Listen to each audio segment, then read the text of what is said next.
Michelle. She's here. It's with great pleasure. I'd like to bring up great fan of the Riot Act, wonderful writer. You may know her from she was in the seminal Minneapolis punk band, Baby for Toyland, and done a million other things. So please welcome to the stage, Michelle Leon.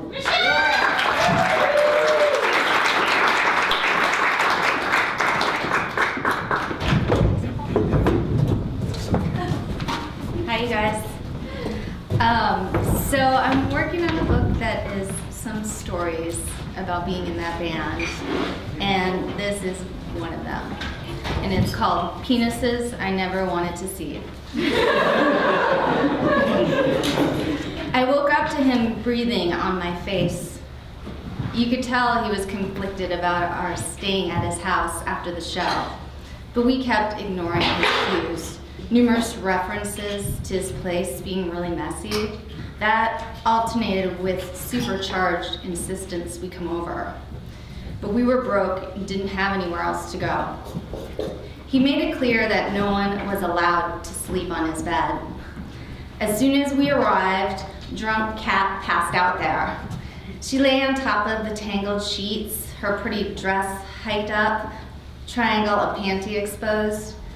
I was going to sleep on the couch, Lori on the floor. In most houses where we stayed, the bed was usually considered the best spot. The couch was second, the floor was third.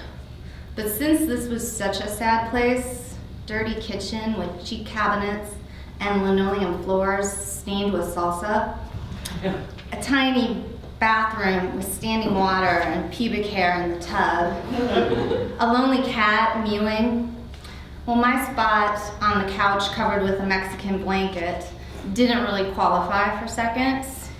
Everybody lost. This apartment was life gone wrong, nothing bohemian about it. I was sleeping in the sweaty clothes I wore playing the show. This was no place to disrobe. Howard, who is our sound man and our roadie, was, oh no, not me, when he walked in and left to sleep in the van parked curbside in the sketchy neighborhood. Lori and I watched TV in the dark room with our host for a bit. Pretty soon he left, something drug occurring. He was easy to picture out there on the street, red-faced, blotchy, dirty hair, thin and curly. Howard saw him talking on a payphone, adamant, wearing old wingtip shoes without socks, a beat-up motorcycle jacket, somehow not rock or vintage. I dozed, but kept waking up, sneezing and itching from the cat. He kept coming back in the house and then leaving again. With Cat on his bed and me on the couch, he had no place to sit or sleep. He was a musician, which gets many men laid, but this one was unpopular with the ladies. His unpopularity had to do with his face.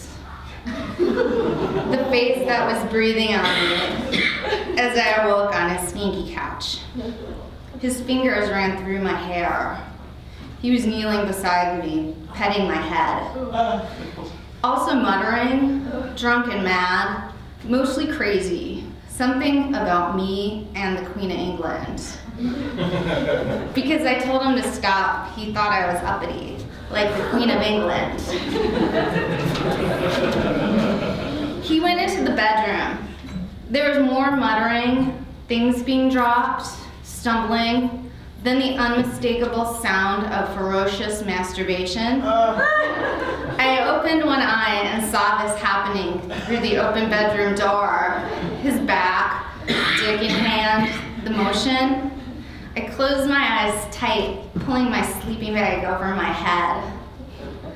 Lori dozed peacefully, Cat in a deep drunk slumber laying on her back. It didn't take long for him to finish, and he left. Lori, wake up.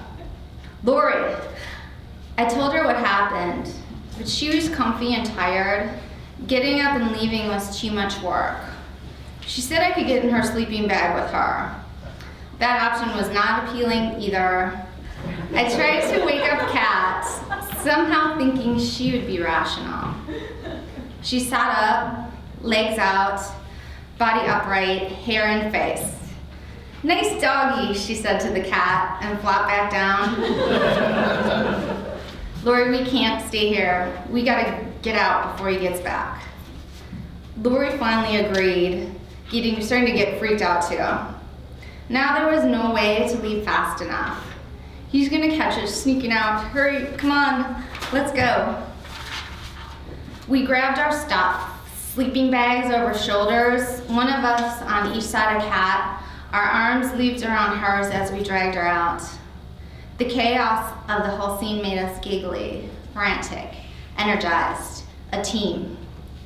We got in the van and Howard said, "What the fuck?" "Jacking off, super creepy, hurry, let's go." Allergies fully ignited. I had hives and toilet paper inserted in both nostrils. Still, I was driving, which I never did late at night because I was a baby about that kind of thing and hated to drive even any time of the day. But that was part of the deal to get Lori to leave. I would have driven all night to get far away from that place. We got to a stoplight a few blocks away and saw the guy. He was walking down the middle of the street, a lummox, tall and staggering, lit by streetlight. He saw us too. Even Kat was alert then, and all four of us screamed as we swerved around him. He made eye contact as we passed. I grabbed a smoke from the worn-out pack of menthols I carried, one pack usually lasting a couple of weeks. We didn't have a destination except for the next town where we didn't need to be for a couple days. In the deepness of night, almost morning, we stopped at a gas station to pee. Just a booth where you paid, some sodas, a few dusty snacks. I got a key on the giant ring and went out to the bathroom in the separate building. As I exited and started walking back to the van, the attendant yelled, "Hey, what are you doing?" I was confused. He knew exactly what I was doing. He just gave me the key. I looked up and saw his penis hanging out of the open fly of his work pants as he smiled proudly at me. I ran to the van, started it up, rolled down the window, threw the bathroom key on the ground, honked the horn hard, repeatedly, yelling "motherfucker" as we squealed out and back onto the highway. Guitars, drums, and amps rattled in the back. The girls were soon sound asleep. Howard stayed up, sitting in front with me. He offered me a sip of his soda and some of his chips, which I accepted. We talked about the possibility of UFOs landing in open fields like the ones we were passing. We drove. Thanks.